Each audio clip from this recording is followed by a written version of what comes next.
அனைவருக்கும் வணக்கம். இது உங்கள் சூர்யா கலெக்ஷன்ஸ் யூடியூப் சேனல். தொடர்ந்து உங்கள் ஆதரவை தெரிவிக்கலாம். மேலும் 8 தொகை நூல்களிலிருந்து தொடர்ச்சியாக நாம் பார்த்து வருகின்றோம்.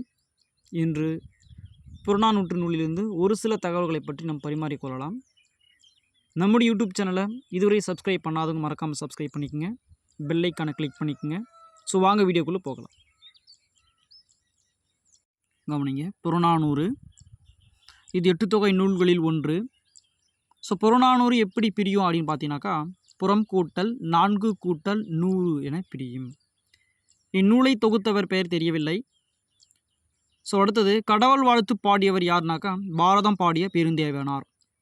ஸோ பொதுவாக நமக்கு தெரியும், ஒரு பாடல் எடுத்துக்கிட்டினாக்கா அது ஒரு வாழ்த்து பகுதி அமைவது சாத்தியம்.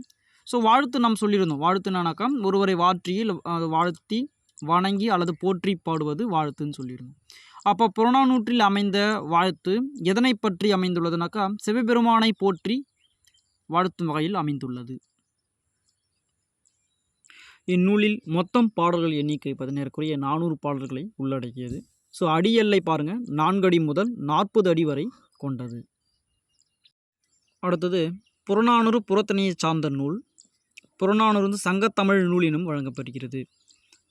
அடுத்தது இம்பார்ட்டன்ட், புறப்பாட்டு என வழங்கப்பெறும் நூல் எதுனாக்கா புறநானூறு.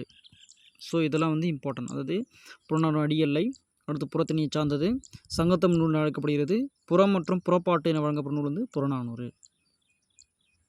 ஸோ அடுத்தது, புறநானூரின் சிறப்பு பெயர் தமிழ் கருவூலம். ஸோ புறநானூறு எத்தனை புலவர்களால் பாடப்பெற்றதுனாக்கா, ஏறக்குறைய 150 முதல் 160 வரை உள்ள புலவர்கள் பாடப்பட்டது. அவ்வளோ எண்ணிக்கை வந்து பாடப்பெற்றுள்ளது. ஆங்கிலத்தில் மொழிபெயர்த்தவர், அதாவது புறநானூற்று ஆங்கிலத்தில் மொழிபெயர்த்தவர் ஜி போப். பெரும்பாலான பார்த்தீங்கன்னாக்கா ஆங்கிலத்தில் மொழிபெயர்த்தவர்னு சொல்லும்போது ஜி போப் என்பது குறிப்பிடத்தக்கது. ஸோ எண்ணற்ற நூல்களை இவர் வந்து தமிழில் புதுப்பித்துள்ளார். ஸோ முதல்ல இந்த நூலை புதுப்பித்தவர், அதாவது மாற்றி எழுதவர் சொன்னால் தருவி எழுதியவர், முதல் எழுதியவர் பார்த்தீங்கன்னாக்கா உவேசா. எந்த வருடனாக்கா 1894ஆம் ஆண்டு இயற்றியுள்ளார். எந்த நூலை? புறநானூற்று என்ற நூலை. இந்த நூல் 8 தொகை நூல்களில் ஒன்று. சரிங்களா? அடுத்தது பாருங்கள். ஸோ புறநானூற்றில் உள்ள திணைகள் 11, புறநானூற்றில் உள்ள துறைகள் பார்த்தீங்கன்னாக்கா 65. ஸோ திணைகளும் துறைகளும் தெரிஞ்சு கொள்வது மிக மிக அவசியம், கேட்பாங்க. சரிங்களா? ஸோ அடுத்தது பாருங்கள், பாவகை. ஆசிரியர் பா. ஸோ நம்ம வந்து ஒரு சுருக்கமான கொடுத்துருக்குறோம், பாவகை அப்படின்னு சொல்லியிருக்கிறோம். கொஷின் எப்படி வரும் பார்த்தீங்கன்னாக்கா, புறநானூற்று அமைந்துள்ள பாவகை எதுனாக்கா ஆசிரியர் பா அப்படின்னு நம்ம சொல்லலாம். அடுத்து, புறநானூற்றில் உள்ள இறுதி பாடல் இயற்றியது யாருனாக்கா கோவூர் கிழார். அடுத்தது, ஆசிரியர் பெயர் தெரியாத பாடல்களின் எண்ணிக்கை 14. அதாவது புறநானூற்று பாடல் வந்து 400 பாடல்களை தொகுப்பை கொண்டது நமக்கு தெரியும். ஸோ அந்த 400 பாடல்களில் ஆசிரியர்கள் தெரியாத இயற்றிய பாடல்கள் பார்த்தீங்கன்னாக்கா அதாவது 14 நூல்கள் இயற்றப்பட்டுள்ளது.